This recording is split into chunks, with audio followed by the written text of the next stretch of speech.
Apa tanda-tanda mendapatkan Lailatul Qadar atau tanda-tanda fisik atau alam Lailatul Qadar itu datang? Dalam beberapa riwayat dikatakan ketika malam Lailatul Qadar, malam begitu terang, bercahaya, hawanya tidak begitu panas, tidak begitu dingin.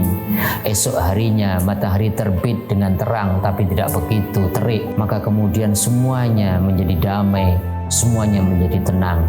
Itu tanda-tanda alam yang dikatakan oleh Rasulullah. Tetapi bagi kita yang mendapatkan Lailatul Qadar, tanda yang paling jelas adalah perubahan diri kita setelah Ramadan meninggalkan kita. Kita memasuki bulan Syawal, ada peningkatan rohani kita, diri kita berubah menjadi lebih baik, cara kita beribadah menjadi lebih baik, hablum minallah kita berubah menjadi lebih meningkat, hablum minanas kita juga menjadi lebih baik.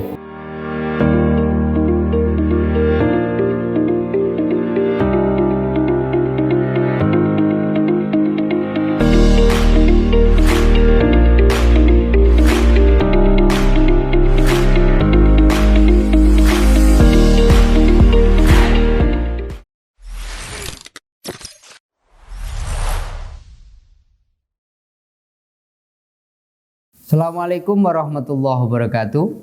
Sahabat-sahabatku, semoga tetap semangat memasuki 10 hari terakhir bulan suci Ramadan. Karena di 10 hari terakhir ini Rasulullah Allah menawarkan satu malam yang lebih baik dari 1000 bulan yang kita kenal dengan Lailatul Qadar. Lailatul Qadar itu para ulama menyebutnya dikenal dengan banyak makna. Ada yang mengatakan malam kemuliaan, karena di malam itu malam yang betul-betul luar biasa, siapapun yang mendapatkannya dimuliakan oleh Allah. Ada yang menyebutnya Lailatul Qadar malam penuh sesak, karena di malam itu malaikat turun memenuhi bumi untuk mendampingi sekaligus mendoakan orang-orang yang menghidupkannya di malam Lailatul Qadar. Malam Lailatul Qadar juga disebut malam penetapan takdir. Ketika seseorang mendapatkan Lailatul Qadar, bisa berubah hidupnya menjadi lebih baik.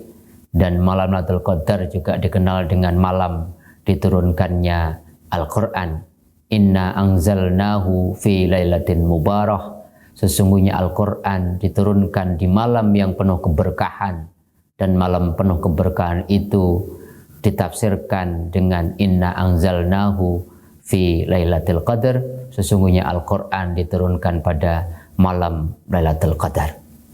Oleh karenanya, karena Lailatul Qadar adalah malam kemuliaan, malam yang di dalamnya malaikat turun menyesaki, memenuhi bumi, malam ditetapkan takdir-takdir kita sebagai manusia, dan malam diturunkannya Al-Quran, maka Rasulullah memerintahkan kita untuk menjemput, menyiapkan diri kita secara rohani, secara fisik, secara amalan dengan persiapan yang terbaik. Taharra Lailatul Qadri fi ashril awakhir min Ramadan. Jemputlah Lailatul Qadar di 10 hari terakhir di bulan Ramadan.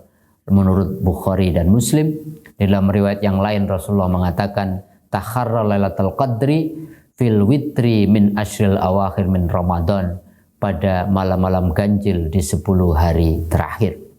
Bahkan Rasulullah dalam riwayat Bukhari mengatakan iltamisuha fi ashril awakhir min Ramadan.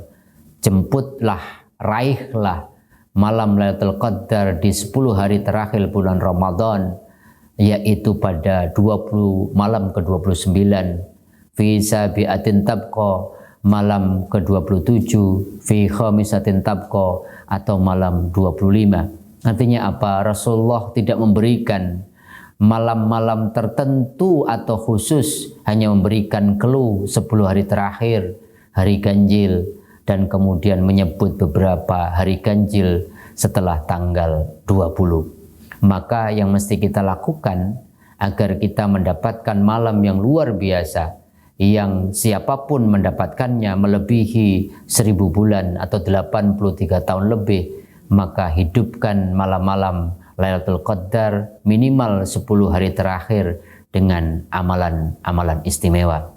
Maka Rasulullah mengatakan man qama Lailatul Qadri imanan wa ihtisaban ghufira lahu ma taqaddama min dzambi. Barang siapa menghidupkan malam-malamnya untuk menjemput Lailatul Qadar karena iman dan mengharapkan ridha Allah, maka Allah akan ampuni segala dosa yang telah dia lakukan. Bahkan diriwayatkan oleh Aisyah, kana Rasulullah sallallahu alaihi wasallam yajtahidu fi asl awakhir man la yajtahidu fi ghairi. Rasulullah itu kalau memasuki 10 hari terakhir Ramadan, semangatnya bertambah.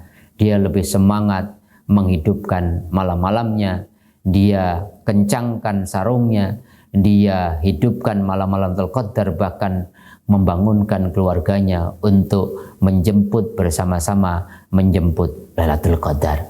Maka apa yang bisa kita lakukan? Apa yang kita bisa isi untuk menghidupkan malam Lailatul Qadar? Yaitu kita dianjurkan memperbanyak segala amal soleh di malam-malam 10 hari terakhir atau kemudian di malam-malam ganjil. Kita bisa isi dengan sholat, bisa kita isi dengan baca Quran, kita bisa isi dengan zikir, kita bisa isi dengan membaca sholawat, kita bisa isi dengan beristighfar dan amalan-amalan yang lain. Bahkan Aisyah pernah bertanya kepada Kanjeng Nabi, ya Rasulullah, seandainya saya tahu malam ini adalah malam Lailatul Qadar, doa apa yang mestinya saya panjatkan?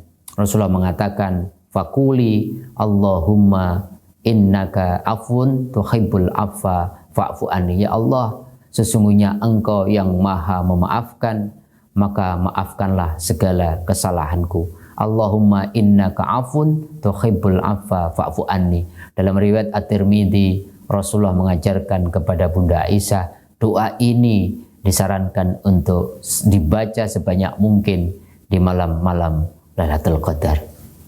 Sahabat-sahabatku, pemirsa channel Tauhid Cinta, lalu apa tanda-tanda ketika kita mendapatkan Lailatul Qadar atau tanda-tanda fisik atau alam Lailatul Qadar itu datang? Dalam beberapa riwayat dikatakan ketika malam Lailatul Qadar, malam begitu terang, bercahaya, hawanya tidak begitu panas, tidak begitu dingin. Esok harinya matahari terbit dengan terang tapi tidak begitu terik, panas. Maka kemudian semuanya menjadi damai, semuanya menjadi tenang. Itu tanda-tanda alam yang dikatakan oleh Rasulullah. Tetapi bagi kita yang mendapatkan Lailatul Qadar, tanda yang paling jelas adalah perubahan diri kita. Setelah Ramadan meninggalkan kita, kita memasuki bulan Syawal, ada peningkatan rohani kita, diri kita berubah menjadi lebih baik, cara kita beribadah menjadi lebih baik, hablum minallah kita berubah menjadi lebih meningkat, hablum minanas kita juga menjadi lebih baik, rasa solidaritas sosial kita juga semakin baik, sholat kita semakin baik dan amalan-amalan lainnya semakin baik. Kalau itu terwujud, perubahan diri kita menjadi pribadi yang hijrah, maka Lailatul Qadar menjadi tanda kita dapatkan. Sahabat-sahabatku, Imam Al-Ghazali di dalam kitabnya I'anatut Thalibin juz 2 halaman 257 memberikan kita clue atau cara menghitung malam Lailatul Qadar itu jatuhnya pada hari keberapa. Walaupun ini sesuatu yang sangat bersifat rohani, Imam Asy-Syadzili mengatakan, ketika saya menggunakan rumus ini tidak pernah terlewat malam Lailatul Qadar. Imam Al-Ghazali mengatakan malam Lailatul Qadar jatuh kemudian dihitung berdasarkan satu Ramadannya hari apa. Beliau mengatakan ketika Ramadanmu tanggal 1 hari Ahad atau hari Rabu, maka Lailatul Qadar jatuh pada malam ke-29. Ketika satu Ramadan jatuh pada hari Senin, maka Lailatul Qadar jatuh pada malam ke-21. Ketika Ramadan tanggal 1 jatuh pada hari Selasa dan Jumat, maka kemudian Lailatul Qadar malam ke-27. Dan ketika tanggal 1 Ramadan hari Kamis, Lailatul Qadar jatuh pada malam ke-25. Dan kalau tanggal 1 Ramadan jatuh pada hari Sabtu, maka Lailatul Qadar jatuh pada malam ke-23. Ini rumus yang disampaikan oleh Imam Al-Ghazali. Itulah beberapa catatan sahabat-sahabatku bagaimana kita cara-cara untuk memantaskan diri, mensiapkan diri, bahkan menjemput malam yang lebih baik dari 1000 bulan, yaitu malam Lailatul Qadar. Mudah-mudahan dengan izin Allah, dengan bimbingannya, dengan kekuatannya, Ramadan tahun ini kita bisa menjemput dan mendapatkan malam yang lebih baik dari 1000 bulan. Amin. Ya mujibas sa'ilin. Semoga bermanfaat. Wal afu minkum. Wassalamualaikum warahmatullahi wabarakatuh.